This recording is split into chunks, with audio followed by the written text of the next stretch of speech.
দীপঙ্কর গোস্বামীর সুখ দুঃখের গল্প কাব্যগ্রন্থ থেকে কবিতা গুরু শিষ্য সংবাদ। গুরু সমীপে শিষ্য উপনীত হইলে গুরু কহিলেন, বৎস, কি তব মনোবিকার? কেন মুখমণ্ডল বিষণ্ণ? করজোড়ে শিষ্য নিবেদন করিল, হে প্রভু, ভালো ও মন্দ বিচারের বোধ প্রাপ্ত হইবার পর হইতে বড় মন কষ্টে আছি দুষ্ট মনুষ্য লোক অবলোকন করিয়া। কেন, তাহারা কি তোমার কোনো ক্ষতি করিয়াছে? না হে নাথ, তাহারা ব্যক্তিগতভাবে আমার কোনো ক্ষতি করেন নাই, কিন্তু সৎ ও নিরীহ ব্যক্তিবর্গের ক্ষতি সাধনে উদ্যত নিত্য। সমাজ ভারসাম্য হারাইয়া ফেলিতেছে তাহাদের দাপটে। মনে প্রশ্ন জাগিতেছে নিরন্তর, তবে কি সাধু গুরু মহান দিগের ক্রিয়াকর্ম উপদেশ বাণী সব ব্যর্থ? কোনো নিয়ন্ত্রণ নাই তাহাদের অশিষ্টকে সংশোধন করিয়া শিষ্টাচারে আনিবার? শান্ত হও আর্যপুত্র, এ বিচার তোমার কার্য নয়। গুরুদেব, শান্ত হইব কি প্রকারে? গীতার বাণী পড়িলেই উত্তেজিত হইয়া উঠিতেছি। সেখানে ঈশ্বরের স্পষ্ট অঙ্গীকার, দুষ্টের দমন এবং শিষ্টের প্রতিপালনে তিনি বদ্ধপরিকর, তা সুনিশ্চিত করিবেন। তাহার কর্ম তিনি করিবেন, সন্দেহ নাই বৎস। তুমি আমার এ প্রশ্নের উত্তর দাও তো। পৃথিবীর কয় ভাগ স্থল ও কয় ভাগ জল? পৃথিবীর 4 ভাগের 1 ভাগ স্থল এবং 3 ভাগ জল প্রভু। এই 3 ভাগ জলের সমগ্র জলরাশি কি পান ও ব্যবহারের যোগ্য? অধিকাংশই লবণাক্ত হে জ্ঞানী, কিয়দংশ আবার কটু ও বিষাক্ত, ফলত পান ও ব্যবহারের যোগ্য তার সামান্য অংশ। তাহা হইলেই দেখো, সমস্ত মনুষ্য, স্থলচর ও জলচর প্রাণী এবং উদ্ভিজ্জের অস্তিত্ব বজায় রাখা, তাহাদের পান, স্নান, রন্ধন, ধৌতাদি ক্রিয়া, সমাজের শিল্প কারখানার চাহিদা ইত্যাদি ওই সামান্য অংশের মিষ্ট জলের দ্বারাই সাধিত হইতেছে। সুতরাং এক্ষণে মনে প্রশ্ন উদিত হয় নাই কি, তাহা হইলে এত বিপুল জলরাশির উপস্থিতির প্রয়োজন কেন হইল? সত্যই তো, কেন হইল মহানুভব? শুধুমাত্র জলের প্রবাহ ধরিয়া রাখিবার নিমিত্ত। তেমন করিয়াই ভাবিলে দেখিবে, মনুষ্য জাতির প্রবাহ ধরিয়া রাখিবার প্রয়োজনেই এত বিপুল সংখ্যক মনুষ্য লোকের সৃষ্টি। লবণাক্ত, কটু, বিষাক্ত, অব্যবহার্য জলের ন্যায় জগতে তদৃশ অশিষ্ট মনুষ্য প্রচুর। কিন্তু পাশাপাশি এ কথাও কি ঠিক নহে যে জগতে মিষ্ট জলের ন্যায় সৎ, সুভদ্র, শিষ্ট মনুষ্য সংখ্যায় অল্প হইলেও কিছু আছেন? সমস্ত তণ্ডুল কি গোবিন্দভোগ বা বাসমতির সুবাস বিশিষ্ট? যদি তাহা নাই হয়, কেন এ কষ্ট পাইবে? আমার শিষ্য তুমি, আমার সন্তান সম, সর্বদা সৎ চিন্তা সহ সৎ সঙ্গ তুমি করিবে। মনে রাখিবে সাধু বাক্য, দুর্জন পরিহার। সাধু সাধু বলিয়া প্রণত হইল শিষ্য গুরুর চরণ তলে। সুখ দুঃখের গল্প কাব্যগ্রন্থ থেকে দীপঙ্কর গোস্বামীর কবিতা অমৃতের সন্ধানে। জরা ব্যাধি মৃত্যু দেখে আশঙ্কিত রাজপুত্র ছেড়ে চলেছেন রাজপ্রাসাদ। নিশ্চিত সিংহাসনের মোহ তাকে পারেনি আটকাতে। ঘুমন্ত স্ত্রী পুত্রের দিকে শেষবারের মতো দৃষ্টিপাত করে ধীর পদক্ষেপে বাড়িয়ে দিয়েছেন পা ঘন রাত্রির আধারে অশ্বারোহী। সঙ্গী প্রিয় অশ্বকণ্ঠক ও সারথি ছন্ন।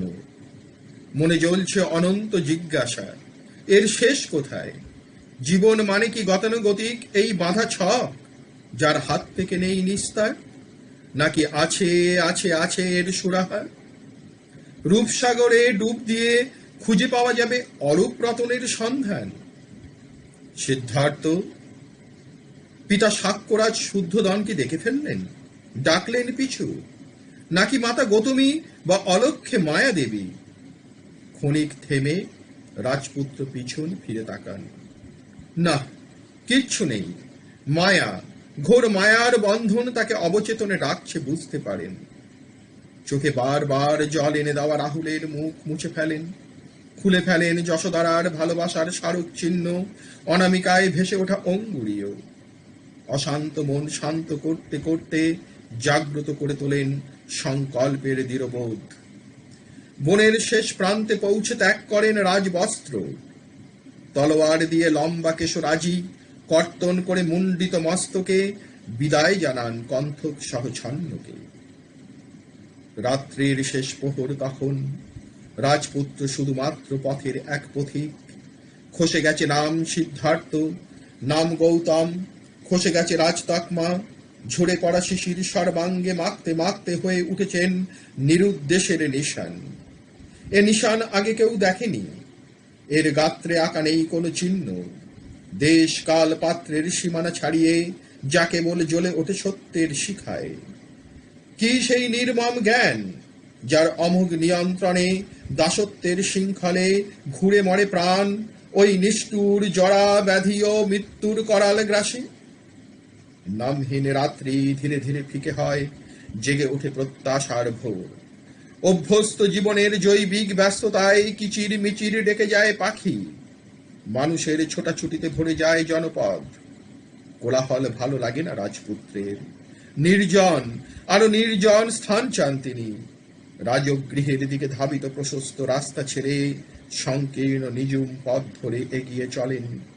ক্রমে উপস্থিত হন শান্ত সুশীতল অখ্যাত এক গ্রাম্য নদী তীরে। বনস্পতিরা তাকে দেখে আন্দোলিত করে শাখা প্রশাখা, প্রস্ফুটিত ফুলেরা ছড়িয়ে দেয় সুঘ্রাণ। হাওয়া মাখা সুরভিত সেই ভোর ছুঁয়ে ফেললে তার মন। রাজপুত্র ছায়ানিবিড় পরিবেশে বসে পড়েন বৃক্ষ রাজির তলে। হৃদয়ে স্পন্দনে ধুকপুক করে বেজে চলে জীবনের সারা। নদীর বয়ে চলা স্রোতধারায় প্রতিফলিত হয় একই নিয়ম। রাজপুত্র চমকে ওঠেন অনুভূতির স্পর্শে, বুকে হাত দিয়ে তাকিয়ে থাকেন নদীর স্রোতের দিকে। জরা জরা জরা, ব্যাধি ব্যাধি ব্যাধি, মৃত্যু মৃত্যু মৃত্যু, মুহূর্তে বেজে ওঠে বুকের স্পন্দনে ও নদীর স্রোতে। দোকানে হাত চেপে চিৎকার করে ওঠেন রাজপুত্র, না না না, এখানেই জীবনের শেষ নয়, হতে পারে না। জীবন হতে হবে মুক্ত, শৃঙ্খলহীন, হতে হবে অমৃতময়। উত্তেজনায় কেঁপে যায় অন্তরের সত্তা। তিনি মূর্ছিত হন, এরপর পড়ে থাকেন অসার চেতনাহীন। প্রভাত গড়িয়ে হলো মধ্যাহ্ন। মধ্যাহ্ন শেষে সূর্য গেল অস্তাচলে। জনমানব শূন্য নদী তীরে কেউ নেই এই যুবাকে দেখার। অবশেষে সন্ধ্যার দুরাগত শঙ্খ নাদে হঠাৎ সাড়া পেল শরীর। বার তিনেক দেহ নড়ে উঠবার পর উঠে বসলেন তিনি। সারাদিন অভুক্ত, তথাপি উজ্জ্বল কান্তি দেখে বুঝবার উপায় নেই তার ক্লান্তি। প্রসন্ন দৃষ্টি মেলে দাঁড়িয়ে পড়লেন। আবারও শুরু হলো পথ চলা। রাত্রির আকাশে নক্ষত্রের উল্লাসে জলে নেবে আলো। বন মধ্যে জোনাকিরা পথ দেখায় তাকে। রাজপুত্র সংকীর্ণ পথ ছেড়ে চলে আসেন ফের রাজপথে। পথিমধ্যে হাত ধরেন তার যোগগুরু আলার কালাম। অকিঞ্চান্নায়তন ধ্যানে মেটে না ক্ষুধা অতৃপ্ত চেতনার। আরো আরো আরো জিজ্ঞাসার ব্রতে উদ্যক রামপুত্রের চরণে নত হয় অন্বেষা। শ্রুত হয় দীক্ষাং দেহি ভিক্ষাং দেহি ধর্মং শরণং গচ্ছামি। কিন্তু তবুও অপূর্ণ তৃষ্ণায় বনের পাখি খাঁচা ভেঙে উড়ে পালায় বনে। বুদ্ধ গয়ার উড়ো বিল্লের মনোরম স্থানে গভীর মননে তপস্যায় মেতে ওঠে বৌদ্ধ। 29 বছর বয়সে গৃহত্যাগী, ততদিনে 35 বছর বয়সে করেছেন প্রবেশ। বৌদ্ধ বোধি সময়ের পথ ধরে অনুশীলন ও অভিজ্ঞতায় হয়েছে ঋদ্ধ। কঠোর সাধনার অনশন ক্লিষ্ট দুর্বল দেহে খুঁজে পান চরম সত্য। শরীরকে অপরিসীম কষ্ট দিয়ে তপস্যার কঠিন পন্থায় বোধিলাভ নয় সম্ভব। গ্রাম্য বালা সুজাতা প্রদত্ত পরমান্ন গ্রহণ করেন তিনি সেই হেতু। দেখে তার সঙ্গী 5 তপস্বী তীব্র বৃতৃষ্ণায় সঙ্গ করেন ত্যাগ। অথচ সত্য যেহেতু চিরসত্য, নিরঞ্জনা নদী সাক্ষী থাকে সত্যের, চতুরাজ্য সত্যের বহতা ফল্গু ধারায় খুলে যায় অন্তর্দৃষ্টি। জীবন কি ও কেন, জীবনে দুঃখের কারণ ও নিবারণের উপায় বা কি?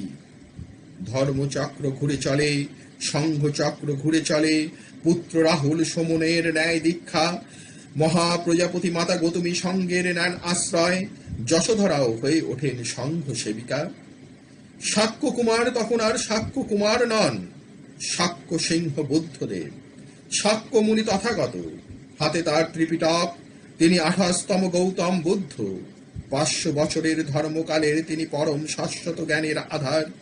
নত যেন মানব, যার পদপ্রান্তে অষ্টাঙ্গিক মার্গ আচরণের ব্রতে।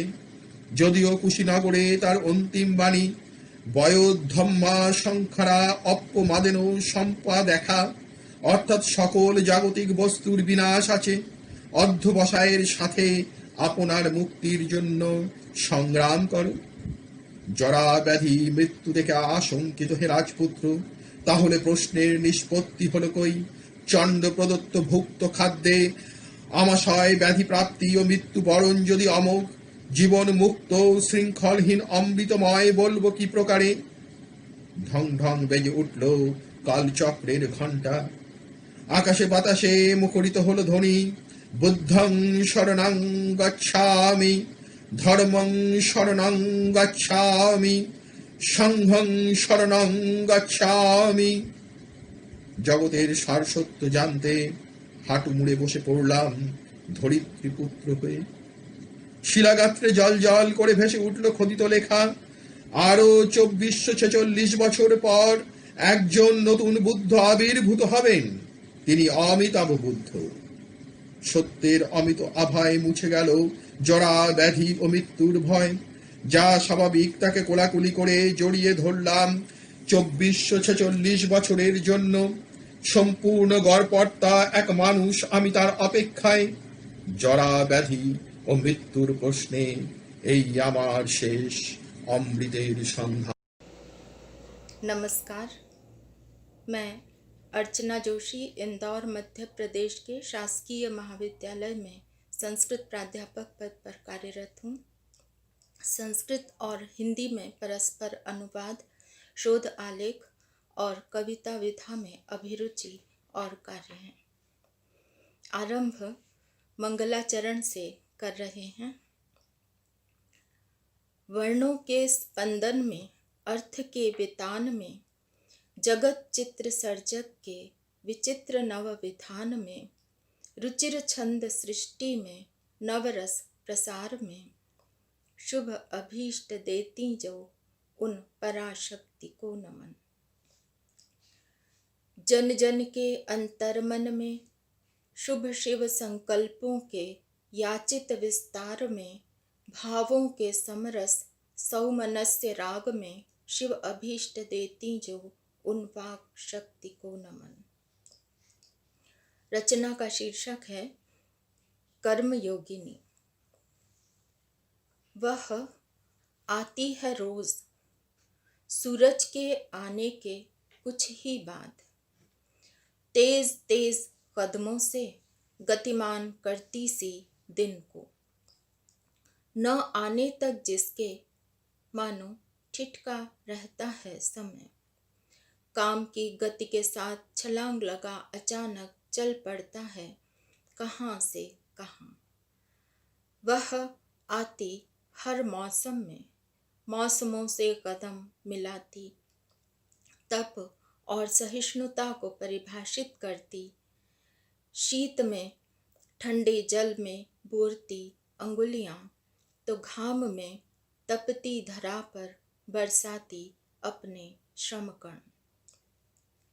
द्वंद्व सहिष्णुता का साकार विग्रह बन वह आती हर मौसम में, नित नूतन उत्साह लिए अनथक चलती, गतिमान करती सी दिन को। रचना का शीर्षक है वह भारी पोटली। भागती सड़कों, दौड़ते बाजारों से गुजरते, भागती सड़कों दौड़ते बाजारों से गुजरते महसूस करता मन, पास से निकल रहे वाहन में दड़बों में बंद फड़फड़ाती मुर्गियों सी तड़पन। तो कभी दुकानों में चीथड़े से टंगे निर्जीव मांस के लोथड़े सा ठहराव, दुकानों के बाहर प्रदर्शन के बुत के प्रदर्शन की व्यर्थता। कभी बेतहाशा भागती दौड़ती ट्रैफिक की रफ्तार सा उतावलापन, तो कभी भीड़ भरे बाजारों में सामने से यूं ही गुजर जाते भावहीन सपाट चेहरों की अजनबीयत, परिचित चेहरों के मीठे संवादों में भी छुपे षड्यंत्रों के काइयापन, शहदों के उछाले अपशब्दों की कड़वाहट और भेदती नजर की चुभन, भीख के लिए टूंगते अधनंगे बच्चे के कंकाल से हाथों की गुजारिश, आंखों का सूनापन। अनजाने में कितना कुछ अनचाहा लाद कर मन के कांधों पर अपने, जब लौटते हैं देर शाम घर तो बिखर जाती है भरभरा कर अनुभवों की वह भारी पोटली, आंगन तक आते आते द्वार के बाहर ही। और जब मिलते हैं घर के नितांत अपने कोने में ठहरे एकांत से, तो लगता है कि जिंदगी फिर नई होकर चल पड़ी नए सफर पर। लगता है जीवन जो खो गया था सुबह से शाम के अंतराल में, भीड़ व शोर की वीरानियों में, फिर खुद को पहचानना चाहता है नितांत अपने एकांत में। पर फिर भी जेहन में खतरा खतरा सी बस चुकी वे यादें जाती ही नहीं साथ छोड़कर कितने ही जतन पर भी। धन्यवाद। जय झूलेलाल। मां आहियां संगीता महेश खिलवाणी, आदिपुर कच्छ में।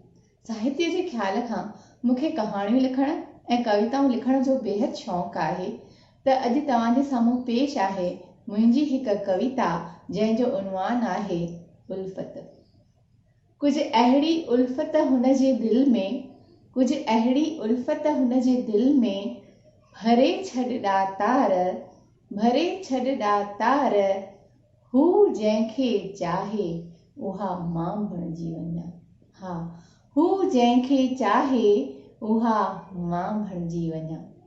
हुन बिन मुंहिंजे इश्क जो, हुन बिन मुंहिंजे इश्क जो गुज़ारो न आ, हुन बिन मुंहिंजे इश्क जो गुज़ारो न आ, हुन बिन मुंहिंजो ॿियो को सहारो न आ, हुन बिन मुंहिंजो ॿियो को सहारो न आ। बूटियां थी अखियूं तब हुन जो ई दीदार आ, बूटियां थी अखियूं तब हुन जो ई दीदार आ। हू साम्हूं नाहे मुंहिंजे, हू साम्हूं नाहे मुंहिंजे, तब हुन साईं प्यार आ, तब हुन साईं प्यार आ। हुन जी हिकु झलक, हुन जी हिकु झलक दिल ते अहिड़ो असर करे वई, हुन जी हिकु झलक दिल ते अहिड़ो असर करे वई, मुकमिल मुंहिंजे दिल में, मुकमिल मुंहिंजे दिल में हुन जो घर करे वई, मुकमिल मुंहिंजे दिल में हुन जो घर करे वई। थकिजी पई आहियां हाण, थकिजी पई आहियां हाण, हुनखे सारे सारे, थकिजी पई आहियां हाण, हुनखे सारे सारे। काश मां बि हुन जे दिल जी सार बणिजी वञा, काश मां बि हुन जे दिल जी सार बणिजी वञा। हू जंहिंखे चाहे उहा मां बणिजी वञा, हू जंहिंखे चाहे उहा मां बणिजी वञा। मञा थी मूंखे इश्क जो इज़हार नथो अचे, मञा थी मूंखे इश्क जो इज़हार नथो अचे, जज़्बात बि न सम्झे एॾो त नादान नथो लॻे, जज़्बात बि न सम्झे एॾो त नादान नथो लॻे। बरसात हुन जे मुहबत जी, बरसात हुन जे मुहबत जी मूं ते छो नथी वरसे, हुन जी हिक झलक लाइ पेई अख मुंहिंजी तरसे, हुन जी हिक झलक लाइ पेई अख मुंहिंजी तरसे।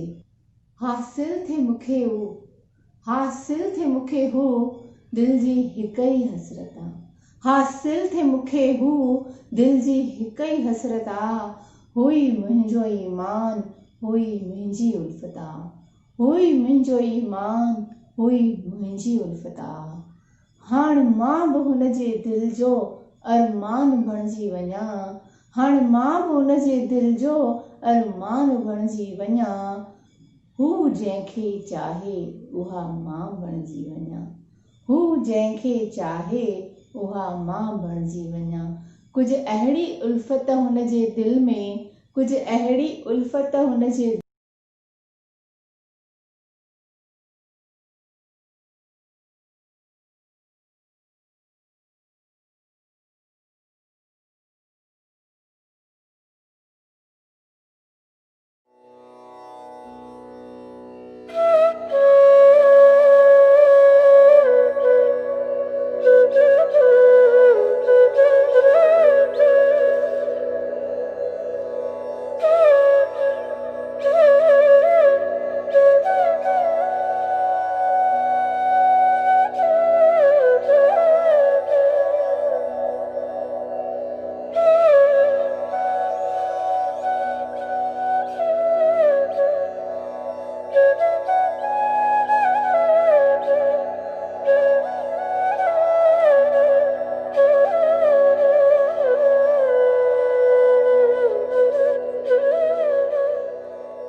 Selvi from Chennai.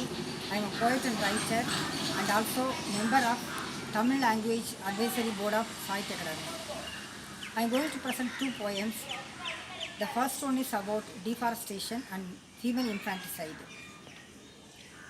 The poem first starts with the activities of deforestation and it ends with the question to the audience. That is it a bigger thing for those who destroy the forest than to kill a female child in the embryo itself? Now I am presenting my first poem. மெல்லச் சாகுமோ மலைக்காடுகளும். அடர் மரங்களின் அணைப்பிற்காய் கீழிறங்கிய மேகக்கூட்டம் யூக்கலிப்டஸை கண்டு சோர்வுடன் கலையும். செதுக்கிய கேசமாய் அடுக்கடுக்காய் செழித்த ஏலக்காய் வாசம்தான் இழுக்குமோ மேகத்தை. வீடுகளை கட்ட கூடுகள் பிரிக்கப்படும், வீடுகளை கட்ட கூடுகள் பிரிக்கப்படும். கூட்டத்தை உச்சிக்கும் மரங்களை கீழேயும் கடத்தும் வாகனங்கள், பூச்சிகள் நகரும் இலைப்பிரதேசத்தில் புழுதி கிளப்பி ஓசையிட துள்ளி குதிக்கும் விலங்கினங்கள் பள்ளி கொள்ள வழியேது. இப்படித்தான் இலையாய் மரமாய் மலைகளை போர்த்திய காடுகள் மறைவது தெரிகிறதா? உடுக்கை இழந்தும் மானத்தோடு மனிதன் வாழ்வது புரிகிறதா?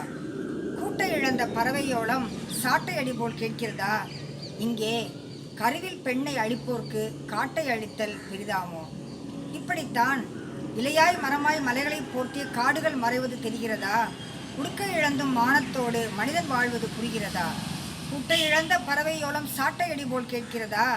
இங்கே கருவில் பெண்ணை அழிப்போர்க்கு காட்டை அழித்தல் பெரிதாமோ?